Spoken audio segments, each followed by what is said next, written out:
শেখ হাসিনা আসবে, বাংলাদেশ হাসবে ব্যানারে রাজধানীর বিমানবন্দরে বিক্ষোভ মিছিল করেছেন আওয়ামী লীগ ও এর অঙ্গ সংগঠনের নেতাকর্মীরা। দিন যত যাচ্ছে আওয়ামী লীগের মিছিলে উপস্থিতি তত বাড়ছে বলে মন্তব্য করেছেন গণ অধিকার পরিষদের সাধারণ সম্পাদক মোহাম্মদ রাশেদ খান।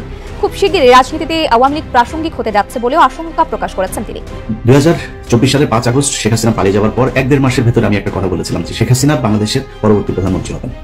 যদি নাও হয় তাহলে তারপরে 1 বছর পরের মেয়াদের প্রধানমন্ত্রী হবে আওয়ামী লীগের কেউ। Awami League will come back. Hasina যদি ব্যাক করে, আওয়ামী লীগ ব্যাক করে, তাদের কাউকে তো ছাড়বে না, প্রত্যেককে ফাঁসি দেবে। আমাদেরকে যে ফাঁসি দিবে তাদেরকেও ছাড়বে না। নেত্রী হুকুম দেন, হুকুম লাগবে না, হুকুম এখনই দিয়ে দিচ্ছি। এক গালে চর মারলে আর এক গাল পেতে দেওয়া না, পারলে আর একটা চর কষে মারা। আওয়ামী লীগের মিছিল যত বড় হচ্ছে ততই যেন ঘুম উড়ে যাচ্ছে কোটা আন্দোলনে সে মুখোশধারী নেতাদের চোখ থেকে।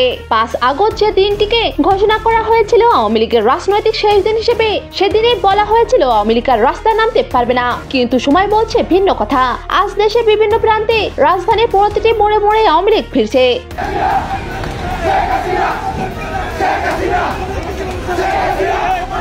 8 মাস আগে যারা বলেছিল শেখ হাসিনা খুনি জনগণের রক্তে ভেজা তার ক্ষমতা, আজ তারাই নিজেদের প্রশ্ন করছে তবে কি আমাদের আন্দোলন ছিল ভুল? আমার পেটে আমি নিজে লাথি মারছি, তো আন্দোলন করে কি পাই দিলাম? এই হাসিনা সরকার থাকাতে ভালোবাসলাম, আন্দোলন করে ভুল লই করছি। ছাত্ররা ওদের স্বার্থের কারণে যারা জুলাই শহীদ বলে পুরস্কার পেয়েছিল তাদের অনেকেই আজ জীবিত। এখনো দেশের 50% মানুষ জানে যে আমি মারা গেছি, কারণ ওই ভিডিওটা শুধু 1-2টি আইডি এবং 1-2টি পেজ থেকে পাবলিশ করেনি। এদিকে সরকারের উপদেষ্টাদের হুঁশিয়ারি থাকা সত্ত্বেও ঢাকায় ছড়িয়ে পড়েছে ছাত্রলীগ ও আওয়ামী লীগের মিছিল। স্লোগান একটাই, আওয়ামী লীগ ইজ ব্যাক।